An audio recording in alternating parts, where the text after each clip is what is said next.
Assalomu alaykum, hurmatli yurtdoshlar. Axborot 24 dasturi taqdimoti bilan efirda Xulkar Boriyeva. O'zbekiston ishlab chiqaruvchilari bugun nafaqat ichki, balki xalqaro bozorlarni ham tobora keng egallab bormoqda. Mahalliy brendlar xorijiy iste'molchilar orasida o'z o'rnini topib, eksport geografiyamiz izchil kengaymoqda. Ayniqsa mamlakatimiz qishloq xo'jalik mahsulotlarining sifati va ta'mi jahon bozorida har doim o'z o'rniga ega bo'lgan. Ushbu mahsulotlarni esa so'nggi yillar mobaynida dunyoning qator nufuzli ko'rgazmalarida namoyish etish an'anaga aylangan. Hozirgi lavhamiz aynan shu haqda. O'zbekiston mahsulotlari namoyishi bu gal Rossiya poytaxti Moskva shahrida.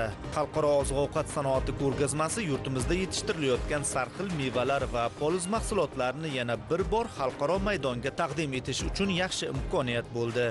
World Food Moscow ko'rgazmasida O'zbekistondan 30 ta tadbirkor qatnashmoqda. Har xil mahsulotlar bilan kelgan tadbirkorlar bor. Masalan, qandolat mahsulotlari, quruq meva mahsulotlari, mineral suvlar va boshqalar mavjud. 180 kvadratdan ortiq ikkita stendda O'zbekiston ikkita stendda o'zining mahsulotlarini taqdimot qilgan. World Food Moscow juda ham katta platforma hisoblanib, juda ham ko'p odamlar stendlarning oldiga kelib, mahsulotlar bilan haqiqatan ham qiziqish bildirishmoqda. Va bu tadbirkorlarga juda ham katta imkoniyat. Mana shu imkoniyatni qo'ldan boy bermaslik uchun va imkoniyatdan to'g'ri foydalanish uchun pergovor paytlarida tadbirkorlarga yordam beryapmiz. Mazkur nufuzli ko'rgazmada dunyoning 50 ga yaqin mamlakatidan qariyb 110 ta kompaniya o'z mahsulotlarini namoyish etdi. Muhimi 4 fasl tarovatiga ega O'zbekiston dalalarida yetishtirilgan mahsulotlar ham stendlardan joy oldi. Tabiatimiz qishloq xo'jaligi mahsulotlari sifat va ta'mini dunyo bozorlarida ham tengsiz bo'lishiga zamin yaratishi bor gap. Ayni shu jihat ko'rgazmada xorijliklar e'tirofida ham yangradi.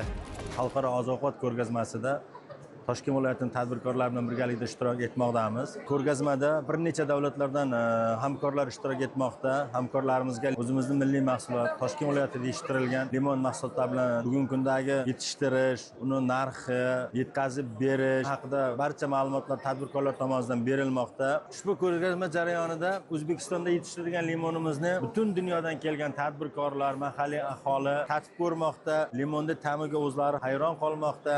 O'zlarining fikrini juda ijobiy bildirib ketishmoqda. 3 ta kelishuvga erishildi Moskva shahriga yetkazib berish bo'yicha. Xudo xolasa ko'rgazma davomida ushbu milliy mahsulotimizni dunyo darajasiga olib chiqish bo'yicha barcha sa'y-harakatlarni olib boramiz.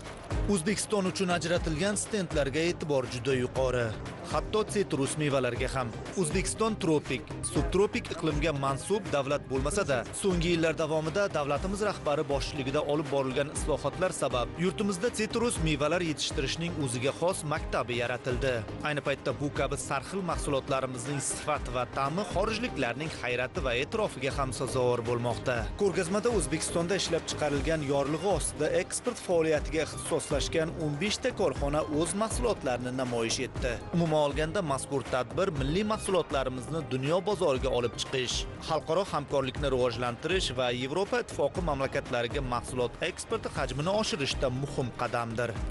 Haqiqatdan ko'rgazma doirasida tashkil etilgan interaktiv tadbirlar, ta'minot zanjiri, mahsulotlar eksporti va importi bilan bog'liq operatsiyalardagi innovatsiyalar, startaplar O'zbekiston tomoni uchun ham juda manfaatli bo'ldi.